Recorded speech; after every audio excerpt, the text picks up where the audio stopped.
Where we live, on this farm, I get swallowed in ticks. In the supermarket, I found one in my armpit, chomping the bumps of my fresh shave, licking me up in front of the watermelons. I won't let anyone burn him off. That is a promise to my tick. At first, I try a mirror selfie, but the tick is so tiny, and the further and further I zoom in, he contorts himself into my armpit. He digs his head in, forcing himself through the surface of my skin. It is like he is drowning. It is like a wormhole to another dimension. He makes clear my whiteheads, my rash burns.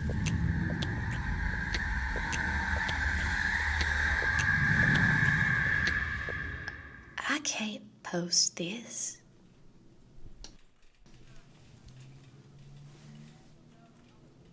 I leave this supermarket bathroom. I go shopping. I go aisle through aisle. I feel the tick in my shoulder now. He is sinking into my muscles, infesting the bone. I am by the butter and the milk and the yogurt, and I become poisonous. I am becoming this tick. For a second, I think I should fight it. But then I am taken over by the dairy aisle, listening to the rhythm of the tick curdling inside me. I get so distracted I forget to buy anything.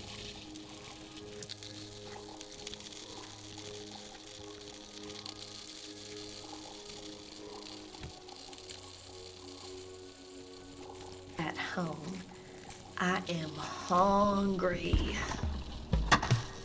Everything in the kitchen is some kind of stale bread or cracker. My stomach is a monster, alone and unoccupied by my tick.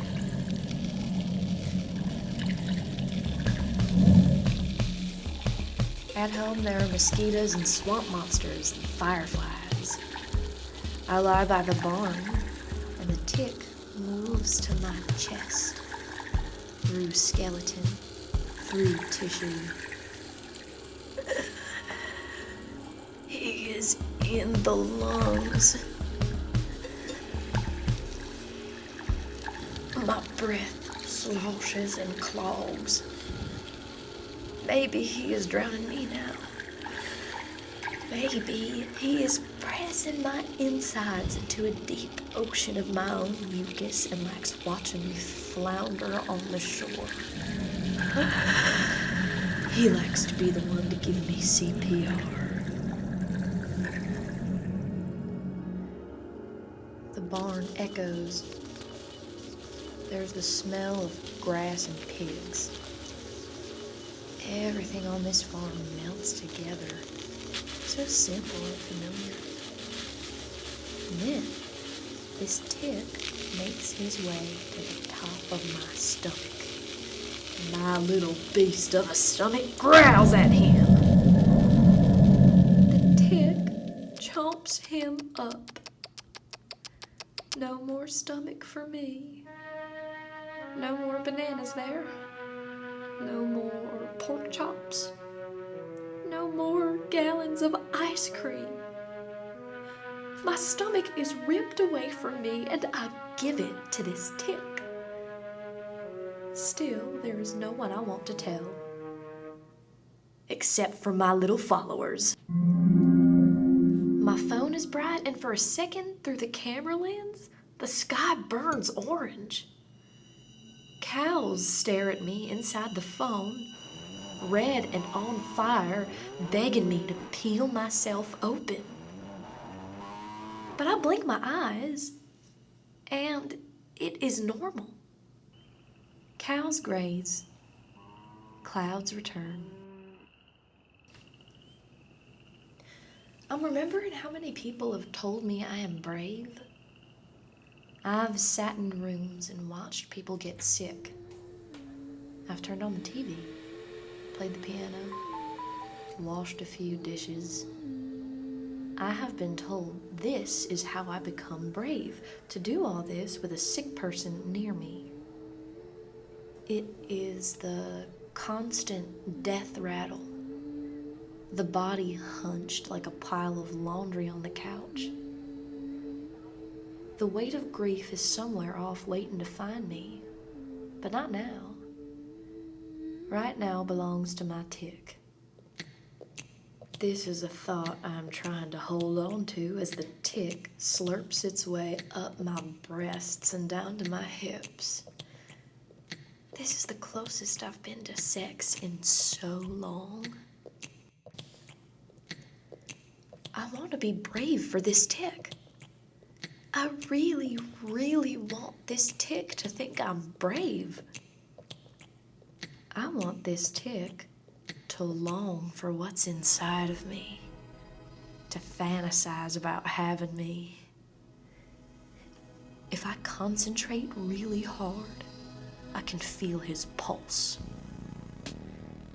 I know the way he bites.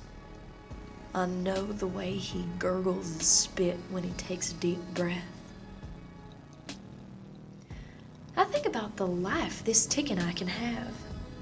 Him resting in my body, him chewing me up and loving the way he swallows me.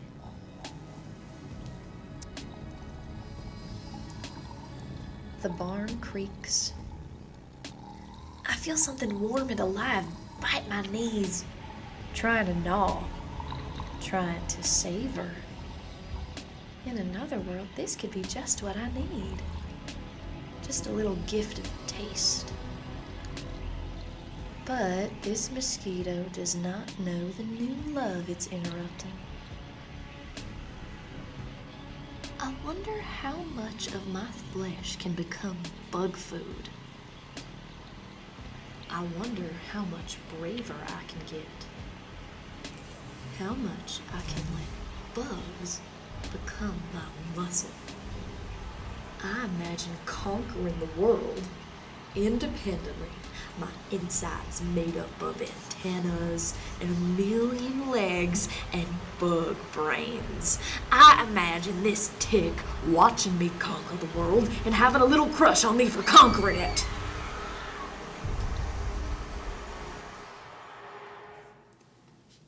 It's starting to get late. I can't reach my phone, but somehow the sky above me starts to expand and dye itself orange, all on its own. Birds above me are blurry. Their root becomes kindred to a ringing inside my ear. The barn feels smaller. I feel bigger, and smaller, and smaller again. The tick is going to my navel. He's finishing up his dirty work there before pushing against the mosquito bites on my knees. He does this from inside the flesh. It's his flesh now, too. No one has ever loved like this, living inside a lover permanently. Our love is advanced. I'm imagining him through rivers of my blood. And what if he gets stuck there? What if my blood is like some hot current that rushes over him and he's gone forever?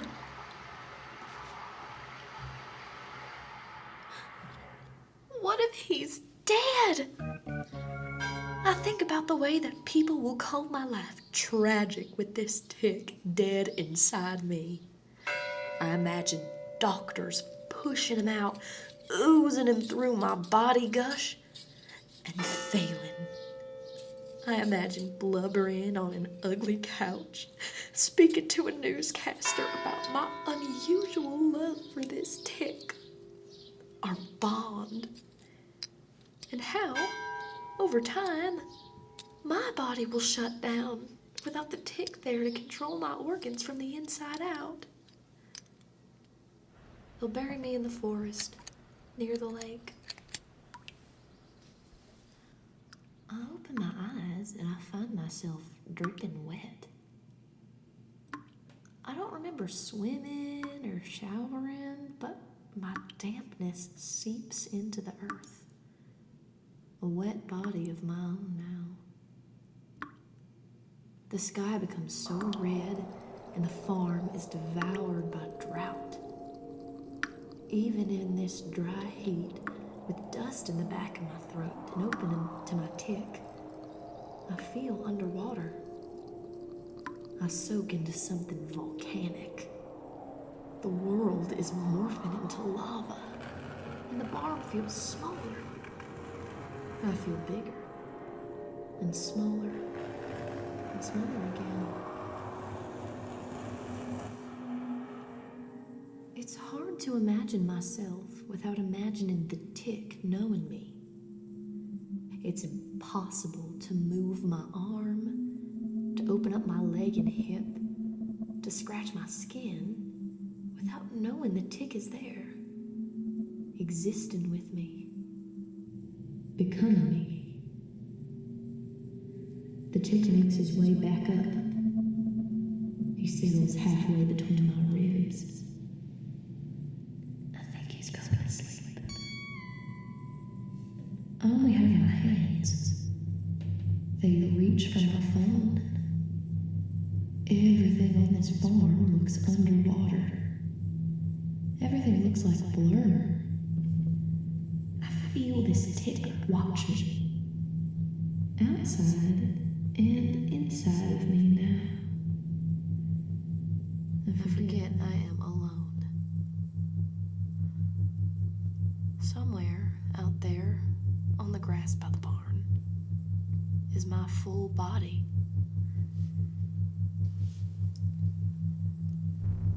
I have yet to make it there.